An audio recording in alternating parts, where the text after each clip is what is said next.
Hi Buggy, what's your opinion on this statement? Are we living in a simulation? Could computers ever become sophisticated enough to build a convincing facsimile of the real world? What if they already have and we're living in that facsimile?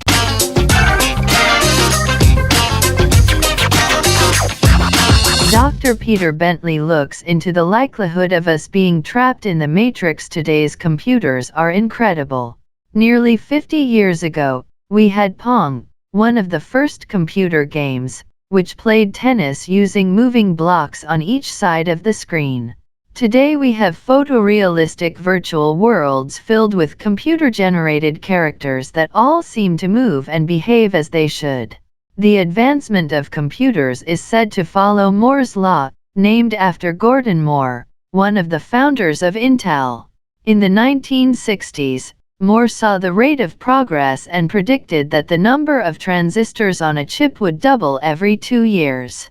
By the mid-1970s there were 10,000 transistors on a chip. By 1986 it was more than 1 million. And by 2020 we had 2.6 trillion. Because of Moore's law, computer power has been doubling about every 20 months. If our technology keeps improving at this rate, what will we have in another 50 years? Or 100? Or 1000? Will our futuristic quantum-scale computer processors be so powerful that the virtual worlds they create contain complexity as rich as we see around us? Will there be virtual worlds populated by virtual people inventing their own games and wondering where it'll all end? Or has this already happened? Are we living in a simulation created by computer programmers who, technologically, are a few thousand years ahead of us? Computers with this kind of processing power could have other abilities.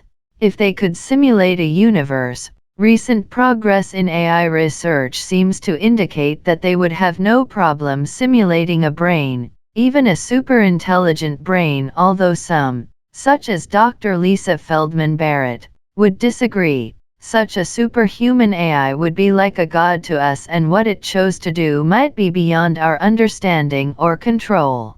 A complex problem such fears of a technological singularity, where progress becomes uncontrollable and irreversible, ignore the wider and very real world that we live in, and the difficulty of the problem. It took 13.8 billion years to make the universe, the observable part of which comprises 1,080 atoms. Simulating this level of complexity needs resources, knowledge, and time. Our world has limited resources. And even if we had the computers and the know-how, the simulations would take billions of years of computing time to run. Why would we want to do that? We're more likely to invent artificial gravity or teleportation than simulate entire universes or super-intelligent brains in the next few hundred years.